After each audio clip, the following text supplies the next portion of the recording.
Have you ever wondered why so many black people cannot tolerate milk? What is behind this?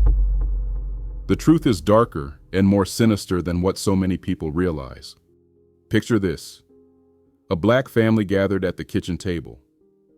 But instead of the government-issued cartons of cow's milk once forced onto black children in Jim Crow schools, there's a bright blue carton of silk soy milk.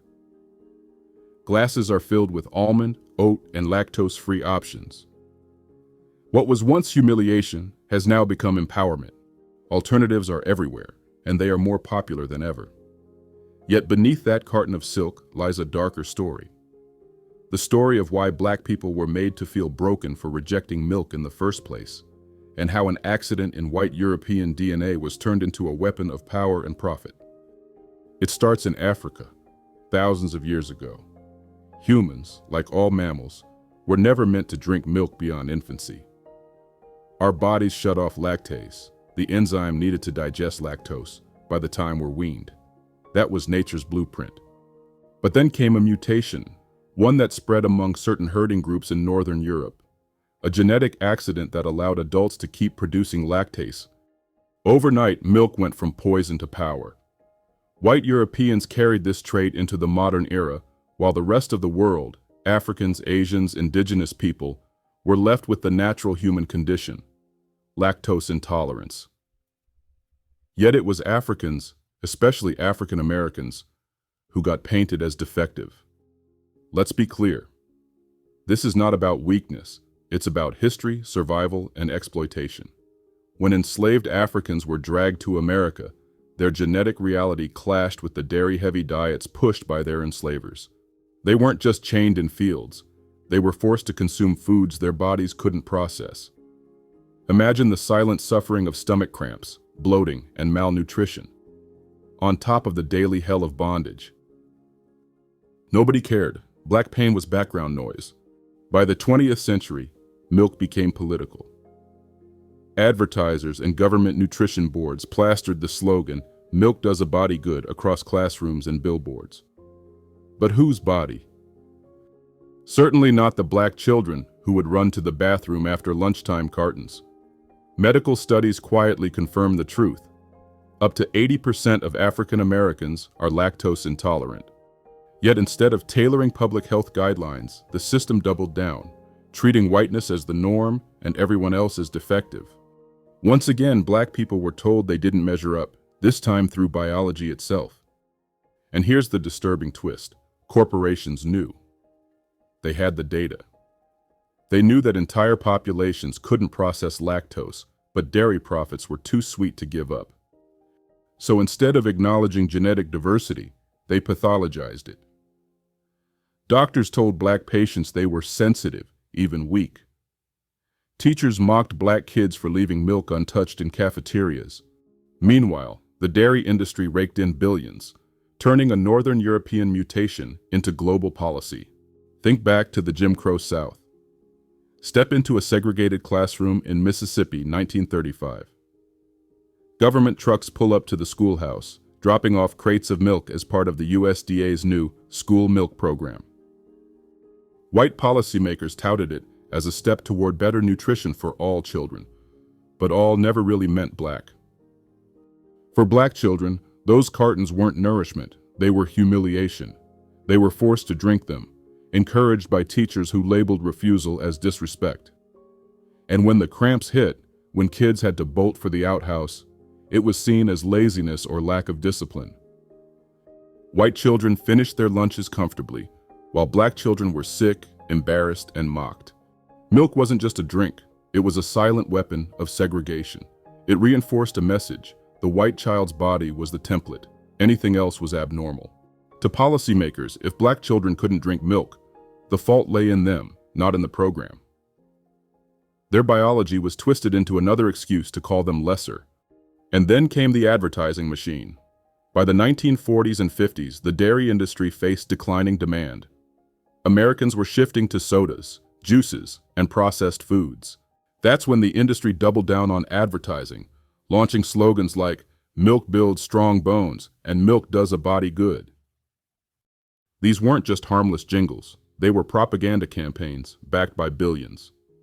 By the 1990s, the Got Milk ads became cultural icons. Stars like Michael Jordan posed with white mustaches, selling the illusion that milk was universal fuel. But behind the glossy posters, data was clear. In African Americans, up to 80% couldn't digest lactose. The same was true across Asia and Latin America. That's billions of people worldwide. And yet none of that appeared in the ads. Instead, the dairy industry spun the narrative. If milk hurts you, you're the problem. You're sensitive. You're weak. It was gaslighting at the national level. This was more than false advertising. It was medical erasure packaged as lifestyle branding. Meanwhile, in hospitals, the story was even more chilling.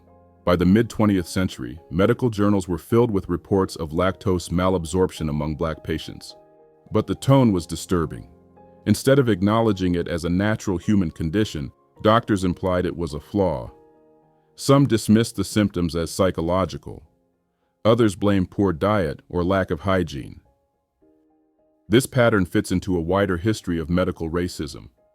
Just as enslaved women were experimented on without anesthesia, just as Black soldiers were used in chemical and radiation testing, Black patients suffering from lactose intolerance were told their pain didn't matter. Their biology was erased or mocked. In hospitals, lactose intolerance was rarely explained. Black patients were often sent home with advice to drink more milk for calcium and strength. This wasn't ignorance, it was deliberate neglect. The medical establishment chose to uphold white biology as the standard, ignoring the lived experiences of millions. And so suspicion lingers in every sip. If governments, corporations, and doctors knew milk harmed entire populations, why keep pushing it? The answer: money. Dairy wasn't just a drink, it was an industry too big to fail. From federal subsidies to advertising empires, billions of dollars depended on milk being framed as universal. To admit the truth, that most of the world can't digest it, would have shattered profits. So instead, blame was shifted. Black biology was framed as defective. White persistence was painted as the norm. This is how a random mutation in Northern Europe became policy in America. This is how normal was defined in classrooms, cafeterias, and doctors' offices. And this is why, to this day, Black children still face the same stomach aches their grandparents endured in Jim Crow schools, all while being told they're the problem. Even now, the milk aisle tells the same story. Walk into any supermarket and you'll see dairy dominating shelf after shelf. Lactose-free and plant-based milks, soy, oat, almond, sit off to the side, often at higher prices.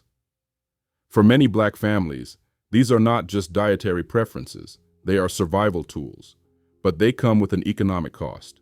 The truth is haunting. White people's ability to guzzle milk isn't proof of superiority, it's proof of a rare genetic mutation in DNA, amplified by colonial power and capitalist greed. Black intolerance isn't failure, it's simply human. But for centuries, that simple fact has been buried beneath layers of shame, stereotypes, and profit margins. So next time someone smirks and asks why Black people can't drink milk, the real question should be thrown back. Why was this genetic quirk elevated into a weapon of cultural dominance? And why has the world been forced to bend around it, even at the expense of health, dignity, and truth? Scope News tells the truth. Here are the facts. Harvard Medical School confirms that up to 80% of African Americans are lactose intolerant. NIH and CDC studies show similar data across Asian and Indigenous populations, proving that lactose intolerance is the global norm, not the exception. USDA archives document the school milk program's expansion during the Jim Crow era, even as Black children disproportionately suffered. Ad campaigns like "Got Milk" and "Milk Does a Body Good" were launched amid declining dairy demand, despite decades of evidence showing the product harmed non-European populations. Historical research on medical racism demonstrates how Black patients' symptoms were dismissed or pathologized across the 20th century, linking lactose intolerance to a broader legacy of systemic neglect. Legal disclaimer. This Scope News report is created for educational, informational, and entertainment purposes. It investigates historical and scientific claims while recognizing limitations in available sources. Scope News strives to provide accuracy, but errors or omissions may occur. Viewer discretion is advised, as this content addresses sensitive issues of race, health, and systemic injustice. Nothing in this report should be taken as medical advice.